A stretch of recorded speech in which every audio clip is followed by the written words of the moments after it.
পথশ্রীর রাজ্যে ফের হতশ্রী রাস্তা। উত্তর চব্বিশ পরগনা আর মালদা জেলা আলাদা হলেও বেহাল রাস্তা নিয়ে মানুষের ক্ষোভ একই রকম। গ্রামের রাস্তা কাদা জলে ভর্তি, কেউ অসুস্থ হলে গাড়ি কিংবা অ্যাম্বুলেন্স ঠোকাও দেয়, যার ফল ভুগতে হলো হার্টের রোগীকে। অসুস্থ প্রৌঢ়াকে দোলনায় বসিয়ে বাঁশে বেঁধে কাঁধে করে হাসপাতালে বয়ে নিয়ে গেলেন আত্মীয়রা। যেতে যেতেই উগরে দিলেন ক্ষোভ।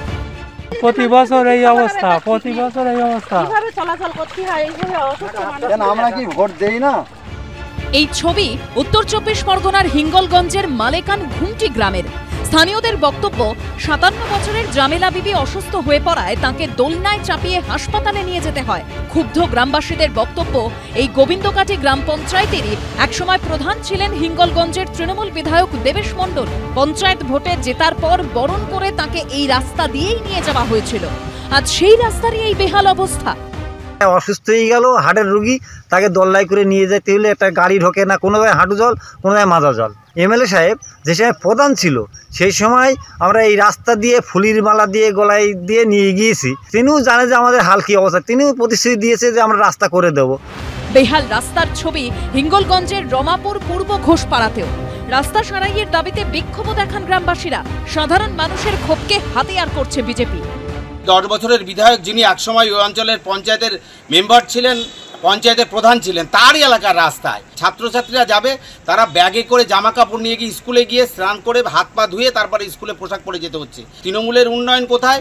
উল্টে বাম আমলের ঘাড়ে দায় চাপিয়েছেন হিঙ্গলগঞ্জের তৃণমূল বিধায়ক।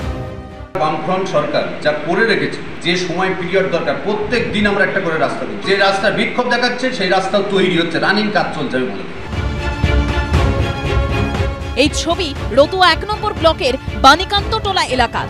রাস্তা না নদী বোঝার উপায় নেই, কোমর সমান জল ঠেলেই যাতায়াত করতে হয় গ্রামবাসীদের। এতদিন থেকে অ্যাপ্লিকেশন করছি কিন্তু রাস্তা করার কোনো কথাই নেই। এই রাস্তাটার জন্য কত কি হয়েছে, কত ঝামেলা, কত কিছু হয়েছে, কিন্তু রাস্তা হয়নি। যদি এই রাস্তা না হয় তাহলে আমরা 4টা বুথ মিলে আমরা ভোট বয়কট করব। স্যাংশন পর্যন্ত হয়ে গেছে, আজকে ইঞ্জিনিয়ার আসছে, খুব দ্রুত গতিতে কাজটা করানোর চেষ্টা করব এবং খুব তাড়াতাড়ি করাবো। প্রতিশ্রুতি, আশ্বাস সবই আছে, কিন্তু তার বাস্তবায়ন কবে হবে? সমীরণ পাল ও অভিজিৎ চৌধুরীর রিপোর্ট, এবিপি আনন্দ।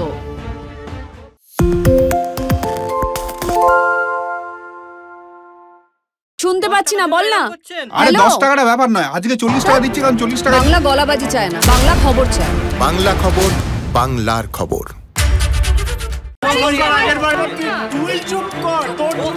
বাংলা ঝামেলা চায় না, বাংলা খবর চায়। বাংলা খবর, বাংলার খবর।